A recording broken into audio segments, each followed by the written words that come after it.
And then we will just use text no, for this. And then we will just put in here guest form. Para alam natin na this button is used to open the guest form. Okay, and then click next and then finish. So we have now the first button, which is to open the guest form. Are we good? Okay, so same process. Create again another button to open the hotel as well as the room. Okay, so create again the same process. Click the button and then draw again. Hayaan na muna yung size, no? And then open form operations and then open form. So this time we will assign this to hotel. Okay, and then next, and then we will just label the form as hotel form. And then click next and then finish. So we have now the second button named hotel form. So we have guest form, hotel form. The same process. Okay, just added again another button, and this time the button is assigned to open the room form. So if you have 5 forms, so you have 5 buttons. Okay? So open the form and then next and then room form. Okay, next, and then we will use text and then we will name this one as room form. And then finish. Okay, so we have now the 3 buttons, namely the guest, the hotel, and the room. Okay ba? Nakasunod ba? Just let me know, guys, if you already have these 3 buttons before I will proceed.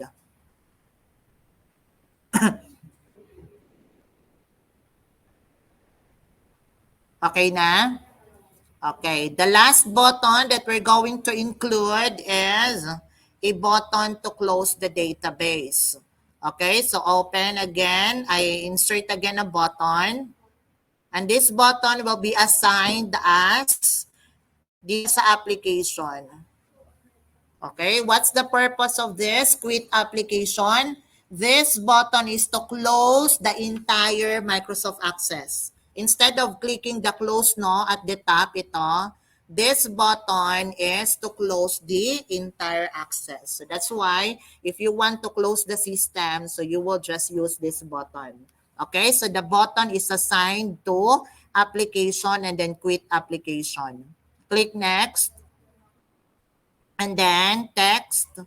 Okay, yung iba naman hindi naintindihan yung quit application, no? So you can name it, no, into a name, no, that is easy to understand. Let's say, for example, close the system, close the database. Okay?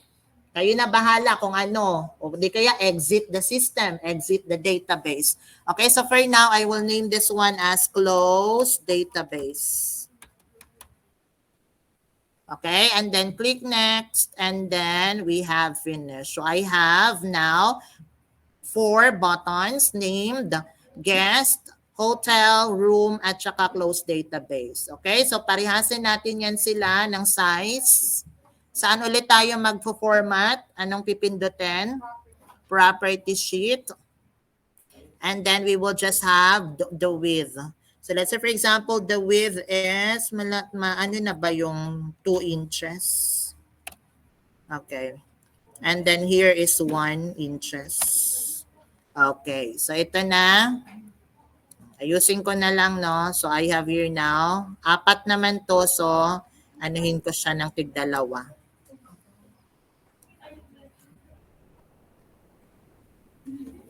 Okay, so I have now the 4 buttons, namely the guest, the hotel, and the room. Okay, lagyan ko lang siya ng konting design like putting a rectangle. So I will put a rectangle here just for design purpose lang ito, no? So I will use rectangle and then I will just draw here a rectangle. Okay, and then I will just put a back color for my rectangle. And then the back color is black. Okay, and then I will just send it to back, right-clicking, and then position, and then send to back.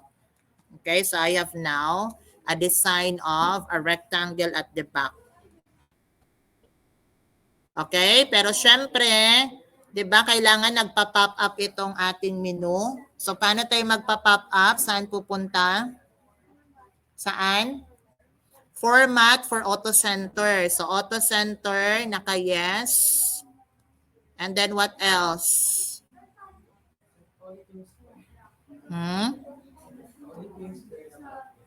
Square. Draw ka lang ng square. You have the square here.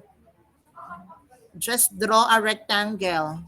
Rectangle 2. And then put a back color to the rectangle. And then nasa harap siya, no, is-send to back mo lang. Okay, ano yung mga ifo-format natin? Tandaan, ano yon? Auto center, naka-yes. Ano pa?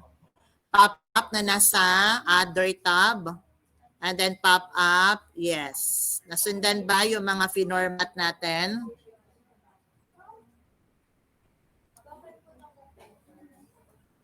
Nasa harap talaga yung rectangle, so that's why isi-send to back nyo.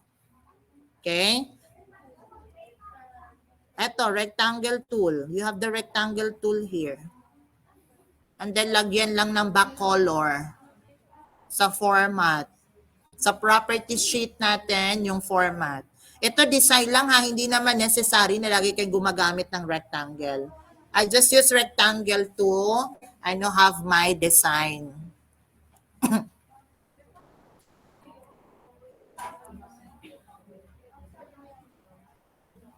Okay na ba? Yes?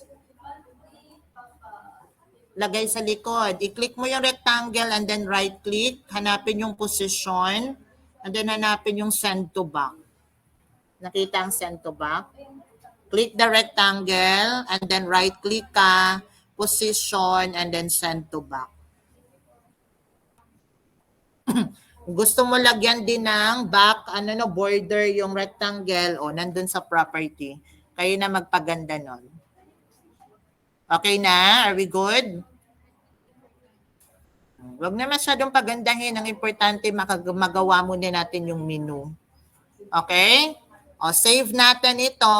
Save by closing this one. Save natin siya as, lagay natin, papangalanan na lang natin siyang menu form. Okay? So save this one and name it as menu form.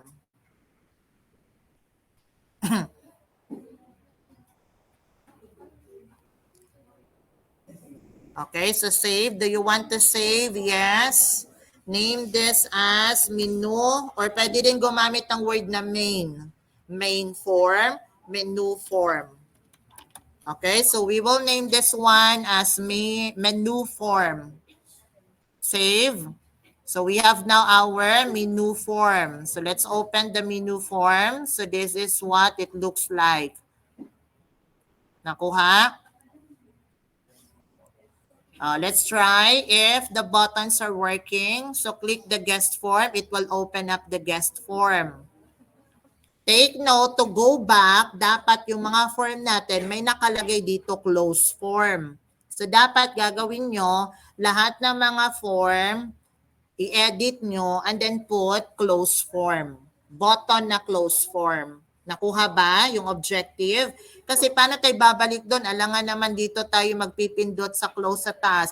Dapat may button dito na close form to go back to the menu. Kasi ang pangit na dito ka magko-close para makabalik lang dito sa menu.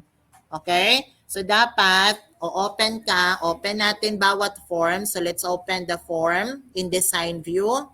And then we will add here a button. Okay, we will add a button in every form, and ang form dapat na ilalagay, ang operations na ilalagay natin dito ay, close form. To close yung mismong form na yon. Okay, so open the form and then add a button, assign this with the function close form. Yun yung gagawin nyo sa lahat ng form para makabalik tayo doon sa ating main form. So, meron tayo ditong close form. O di kaya gusto mo, hindi text, gusto mo yung icon na X, pwede naman. Kasi close naman yan eh. Lahat ng form, lalagyan mo ng ganyan, close form. Para ganito kasi yung idea, no? Save natin. The idea is, when you open the menu, and then i-open natin yung form na yon, meron ditong close form. So, once you click the form, it will go back to sa ating database, sa ating menu form. Nakuha ba? And then open the room form, it will open up the room form, and then dapat may close form dito to go back. Hindi yung ito yung gagamitin natin. Why? Kasi tatanggalin natin yung nasa taas para hindi magamit. Again, so that's why lahat ng form balikan, lagyan natin ng close form para pag meron na, tatanggalin na natin itong mga control button sa taas. Okay, so bisitahin again. Lahat ng form lagyan. Okay, so nalagyan ko na yung guest. Sa hotel naman, lagyan ng close form. Kumuha ng button and then close form. Lahat dapat lagyan. Lagyan ng close form.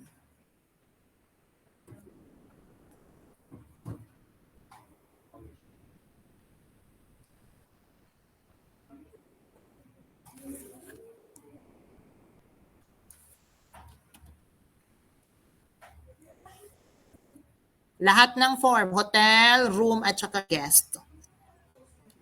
Close form lang yung idadagdag. Dagdagan nyo.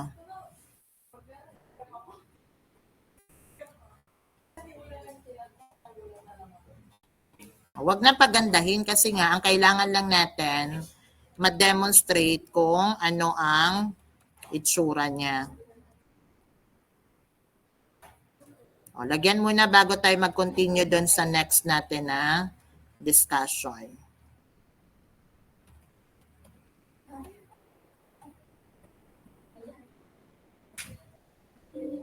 Ganon din sa room.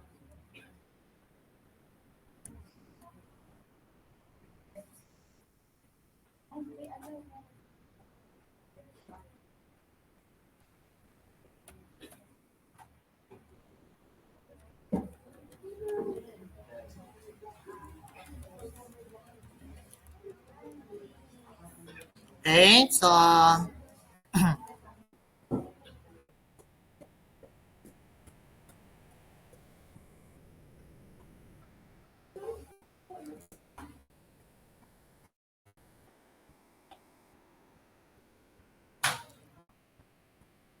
just let me know kung nalagyan na lahat before we will proceed to the next one. Make sure meron kasi mamaya pag i-demonstrate ko yung susunod, hindi na natin mababalikan yan. So, kindly open all the buttons. Make sure you have the close form.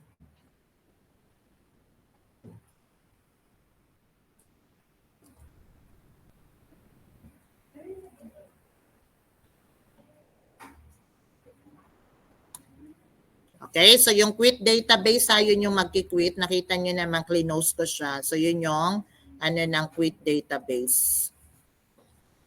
Okay, just let me know kung tapos na. Ganun din sa online. So we can proceed to the next demonstration. Yun sa online, kasunod ba? Yes po. Okay, yun nandito, okay na ba? Nalagyan na lahat ng close? Kasi mamaya yan din yung activity nyo, maglalagay kayo ng menu at saka yung report. Sir, pwede po ba magdagdag pa ng iba pang form? Like form, sir, naglalaman ng mission vision. Pwede naman. Pwede ka din gumawa ng form na naglalaman na puro reports lang. Mga buttons to open the reports. Kasi ayaw mo na ang report nandun sa bawat form. So, pwede naman. Diskarte nyo yan. Okay? So, are we good? Okay na ba? Okay. Now, ito yung challenge, no? Sir, gusto ko, sir, pag open ng Microsoft Access, yung unang bubungad sa akin, yung menu. Kasi kanina nakita nyo nung binuksan ko, walang nag-o-open. Ako pa mamimili sa gilid kung anong o-open ko. Take note, pag ang system pinagamit na natin, hindi pwedeng nakadisplay yung table report dito. Kasi yung gagamit niyan, technically, walang alam sa system. Pwede niyang magalaw yung table mo pag naka-open to dito. So, ang kailangan natin gawin, we will set this up, no, to make sure that once you open the system, ang unang lalabas itong menu. And kailangan naka-hide itong navigation pane kasi hindi pwedeng makita to. Pwede naman ganito, no, i-hide mo, naka-hide naman. Pero pwedeng mabalik yan eh, gaganon mo lang na babalik. What I am trying to say is that totally tanggal yan. Nakuha yung objective, totally tatanggalin natin yung navigation pane. Pero pwede namang ibalik. Pero kayo ang magbabalik doon kung alam nyo ibalik. Okay? So unahin muna natin yung objective na unang lalabas yung menu. Okay? Are you ready? Ready na ba? Okay. So click natin yung file. Click the file. And then go to options. Hanapin yung options sa baba. Click the file and then go to options. Click the options and then lalabas itong pop-up. May magpa-pop up. Okay, the access options and then select current database. Current database. Again, paano tayo nakapunta dyan? File. And then select options and then click current database. Under the current database, go to display form. Nakita itong display form. By default, nakalagay none. So click natin yan and then select here the first form that you want to open. So ano yung gusto natin i-open? Menu. Then after that one, ang second natin, tanggalin yung navigation pane, di ba? Para hindi siya viewable. Go to, nasa baba, down, naka-check dito yung navigation pane, right? O, uncheck mo lang yan para hindi siya naka-display. Nasundan? And then click OK. And then tatanungin ka, para daw mag-take effect yung ginawa mo, i-close mo muna yung database. So, ang gagawin mo lang, i-okay, and then i-close mo lang to para mag-take effect yon. Then, buksan mo ulit. Pagbukas mo, ang unang mag-ano niyan is yung menu na. Tama, menu na. Nakikita pa ba yung navigation pane sa gilid? Hindi na. Sir, paano pag gusto namin mag-edit kasi may aanuhin kami sa navigation pane? Same process.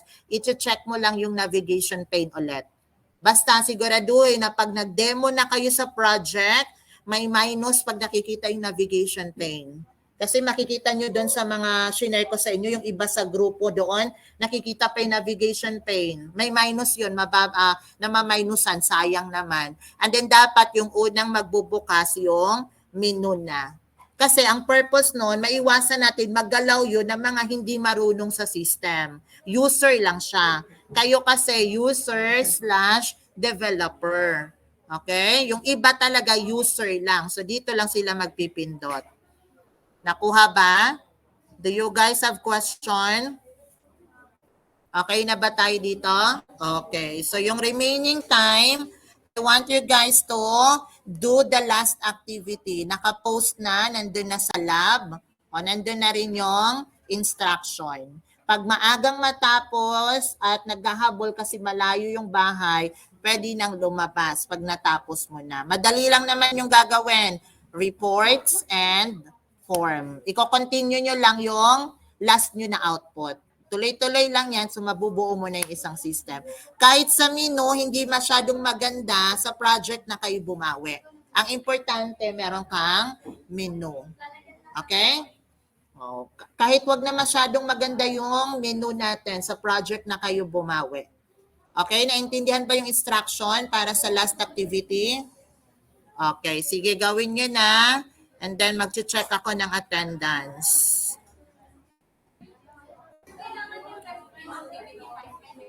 Yeah. May report, may menu. Ay, last namin yun na diniscuss. Magpaturo ka na lang sa ano mo. Nag-discuss na ako last time for report.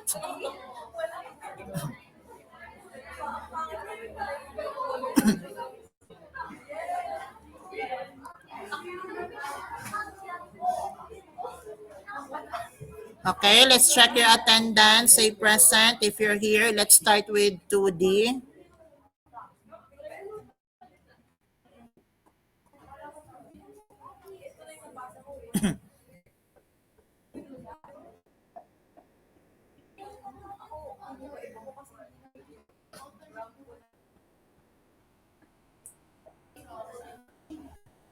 Tingnan sa rubrics kung paano kayo i-grade ha. May nakalagay sa rubrics na may record dapat na laman. Check the rubrics. Parang may nilagay ako 5 atang record or 10. Ano nakalagay? 10? O, dapat may record kayo. Kasi hindi ko makikita itsura ng report kung walang data. Ha? Nandun sa rubrics nakalagay. Check mo yung rubrics sa baba nakalagay. 10 ata nilagay ko. 10. Random lang yan. Kayo na bahala kung anong data. Okay, let's check your attendance. Say present if you're here. Abiliada, Apipe, Ararakap, Arenas, Present po. Airoso, Batikin, Bayoneto, Bernal, Gabriel Briones, Leslyn, Buenafe, Cabiles, Present po.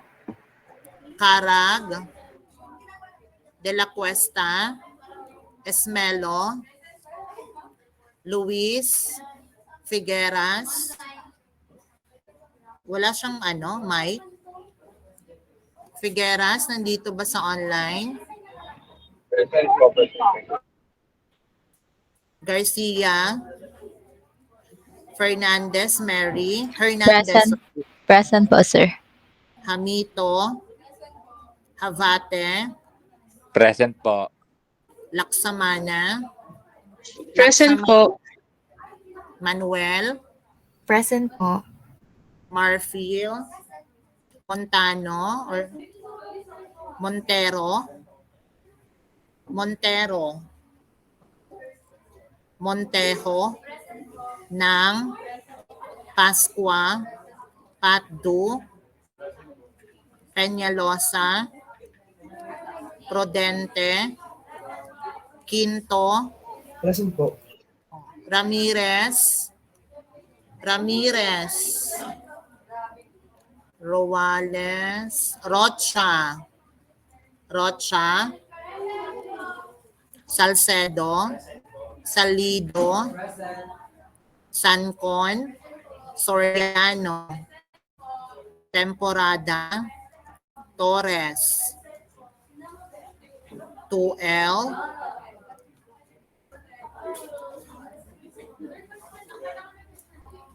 ha? Hindi naman. Pwede naman wala. Sa project niyo na sa report, may picture. Huwag naman, aksayado yung aksayado yun sa papel, pag nag-print ka, may pa-picture. Ay, hindi. Gawa-gawa lang, okay lang yan. Kasi may data privacy tayo, maglalagay ka ng daan.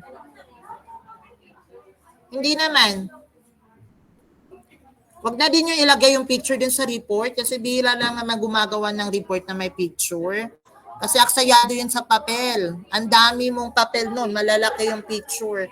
Pwedeng wag mo nang isama yung yung picture na na column dun sa report mo. Aguel, Alberto, Present po. Alegre, Present po. Abililia,